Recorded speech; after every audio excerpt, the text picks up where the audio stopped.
In today's world, finding someone you can truly trust in a relationship can feel like searching for a needle in a haystack. And with so many things competing for our attention these days and so many layers to peel back when getting to know someone, it's easy to feel uncertain about what or who you can really rely on. That's why it's so important to ask the right questions early on, not just to learn about someone's past or preferences, but to get a feel for their values, their emotional depth, and how they treat others, especially in today's age. There are so many narcissists out there. We have to really protect ourselves. So if you're in the early stages of dating and want to know more about the person that you're seeing without making it feel like an interrogation or feeling like they're being badgered, why not make it fun? Think of it as a get to know each other game for your date night. It's a Q&A session where you both get to ask important questions and see how well you truly connect. And this can help uncover potential red flags in a way that's natural, lighthearted, and even a bit playful. And in doing so, you're being wise. You are protecting yourself. And in today's world, we really do have to protect ourselves. These monsters are out there. And you can even let them know ahead of time that you want to do this as to not catch them off guard where they could possibly shut down. You don't want to just start blurting out 20 questions here. You want to keep the atmosphere fun but informative. But do keep in mind, though, that they get to ask questions. And narcissists usually ask questions at the beginning of a relationship to later use against the unsuspecting victim at a later time. They're all collecting information. So be very vigilant in answering. Remember, they are actors, and these questions can really appear innocent on their part. So before I mention the questions that you might want to ask, let's go over some possible questions that you might be asked that are not as innocent and loving as they seem. So one common one is, tell me about your childhood. They really want to know about that one. They want to know about any emotional wounds or vulnerabilities that you might have, which they can later use to exploit or belittle you with. In a question like that, you don't want to talk about traumas. That is a big no-no. You can answer something like, oh, I was such a curious kid growing up, and maybe add that you used to love spending time in the forest. You're talking about yourself. You're talking about your childhood here, right? Without revealing any traumas you may have had in the past or anything negative. So you want to tell them whatever is truth about you without divulging that negative.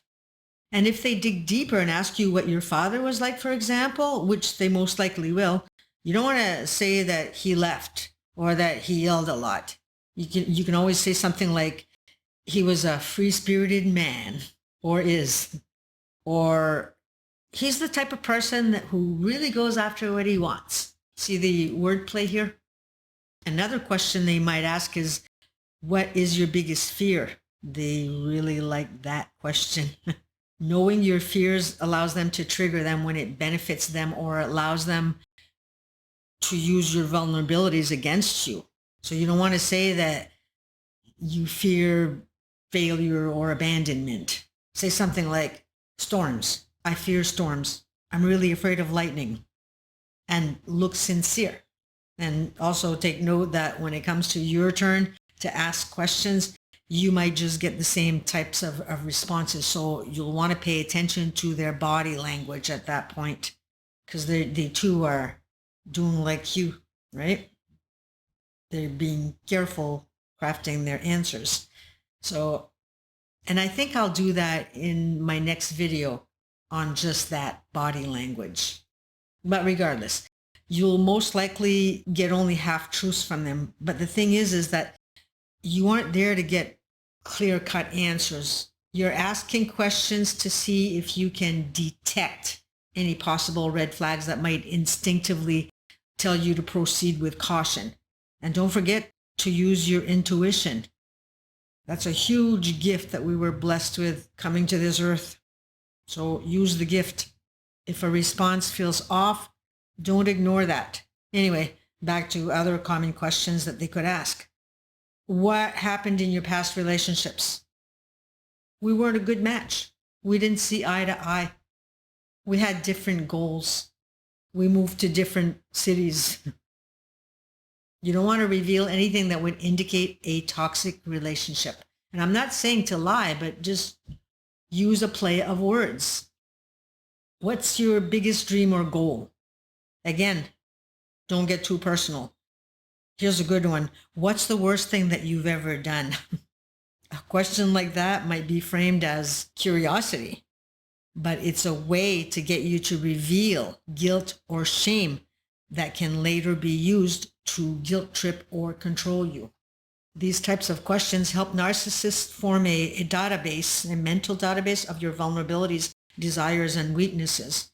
Once they have that information, they can use it to manipulate, gaslight, or even abuse you emotionally in subtle or overt ways. So let's move on to questions that you might want to ask. And again, don't take their answers as gold here. You're looking for reactions. You're looking for specific words. The first one might be, what do you value most in a relationship? This question, it can reveal whether the person values deep emotional connection, mutual respect, and shared growth, or if they prioritize admiration, control, and superficial qualities like looks or status. Narcissists often value things like admiration and validation over genuine emotional connection or shared values. But they won't tell you straight up, so watch for clues here. You have to play detective nowadays when you're dating. Too many narcissists out there. Narcissists often value things like admiration and validation over genuine emotional connection or shared values. They might reply something like that they value honesty, commitment, or faithfulness, which are great qualities. But remember, they are players, they are actors, they wear masks. So when it comes to narcissists, these words could mean to them that you are someone who will obey and not abandon them. So take these answers with caution. Pay attention if they downplay the importance of vulnerability, empathy, or emotional depth also, because an important value in a relationship is communication. Narcissists are more often focused on how a relationship benefits them rather than how they can grow with their partner. If their answers focus heavily on what they expect or need rather than how they would give or share with their partner, it's a sign of narcissistic tendencies. Next question. What do you regret the most? Now you're getting somewhere. People with a strong sense of self-awareness will usually have regrets tied to mistakes that reflect personal growth or a desire for change. Narcissists, however, they're not going to recognize their own mistakes or shortcomings, or even if they do, they won't admit it. Usually when asking someone who is mature and evolved, might answer something like that they regret the way that they may have treated someone in the past. Perhaps they regret not having been there enough for their children. A narcissist, however, might just avoid answering this question or instead deflect responsibility onto others. For example, they might say that they regret having been married to their last partner, or they might say, I don't really regret anything, showing a lack of introspection or accountability. The third question you want to ask is, what are 3 things that you would like to improve about yourself? And this question, it provides insight into the person's self-awareness and openness to growth, because a healthy partner is often going to identify areas of self-improvement. A healthy person could respond with something like, I'm horrible at organization, or I'm horrible at paperwork, or I tend to procrastinate, or I have a hard time expressing myself. Any area, really. So if this date of yours struggles to think of anything that they want to improve or answers in a way that suggests perfectionism, I don't really need to change anything. It could indicate a lack of self-reflection, a common trait of narcissism. They might joke or try to make light of the question like, what? You don't think I'm perfect? Or love bomb with answers like, I'll improve whatever you want for you, baby. You're being played here. Another question is, what do you like most about yourself? And Everyone should have self-respect and love for themselves. But narcissists, they tend to have an inflated sense of self, as you all know by now. But this question, it helps to gauge their level of self-awareness versus their arrogance. The narcissist might focus on traits like their physical appearance, their intelligence or success, and might come across as boasting or self-absorbed. They might also give an exaggerated response like, I'm perfect. So watch for signs of arrogance, like an overly confident posture, or if they seem to be waiting for validation after answering. What is your relationship with family like?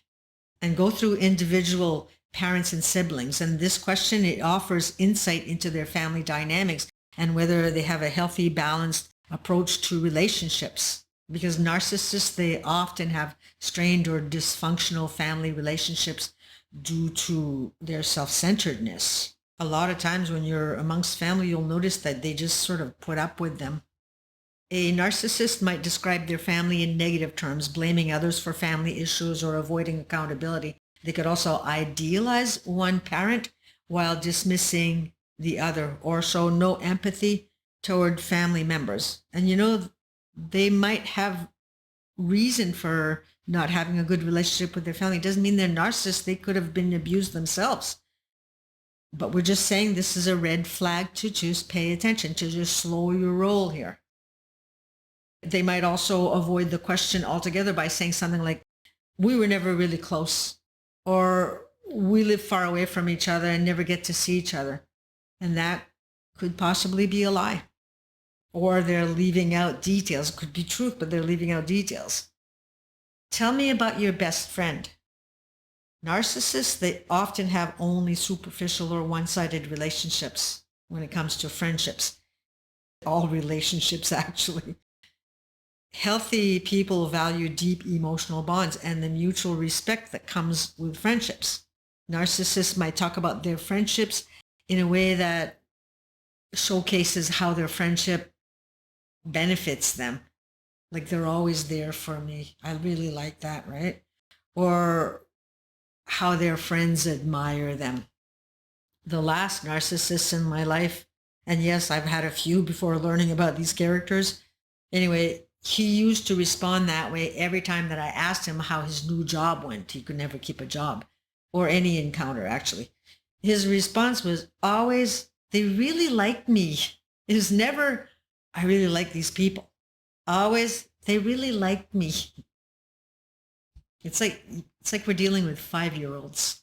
But anyway, these people, they more often than not have few or no close relationships, or they might downplay the importance of friendship altogether. Perhaps they'll tell you that they're loners, but regardless, someone in a close relationship with a friend, they're usually gonna, when you ask them about their friend, they'll usually all of a sudden smile, thinking about their friend or their friends, and they'll tell you something endearing about them.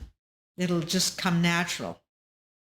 Tell me about your past relationships, as in intimate relationships. The way that a person speaks about their past relationships can reveal how they treat others and their level of accountability. Narcissists, they often have a history of short-lived or tumultuous relationships, often blaming others for the breakdowns. It's always their fault. So if they speak poorly of all their ex-partners and blame their failures solely on the other person, or seem overly defensive, it suggests that they lack self-awareness and accountability.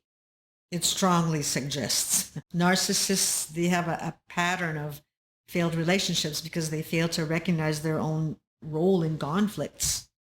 A lot of them appear really intelligent, but sometimes they're really dumb. Another response that they can give is something like, I tried to help them, but they just didn't want the help. Especially coverts. And these are all just examples, but figure out what it is that you want to know and just watch not only words, but behaviors and tonality. The overall tips for detecting narcissistic traits are: watch for defensiveness Narcissists often become defensive or evasive when confronted with questions about their faults or past mistakes. Pay attention to empathy. A lack of empathy for others, whether family or friends or ex-partners, can be a big red flag.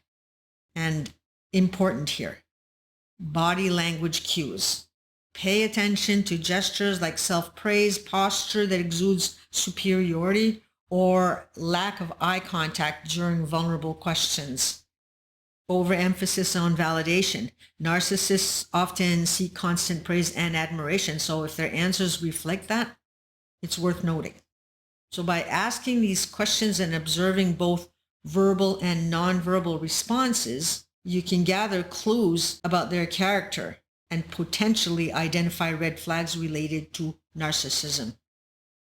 You might want to pay attention to little things also, like vagueness in conversations or tardiness, the way they drive. Are they reckless? Is the vehicle in complete disarray, or their homes? And as far as that's concerned, you might want to look at the opposite also. A person's inner world is often reflective of their environment. So if it's chaotic, their inner could be chaotic.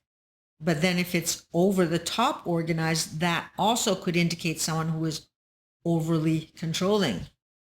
So do take note, though, that I say might and could. These behaviors, they're not proof of narcissism, but rather indicators of possible red flags.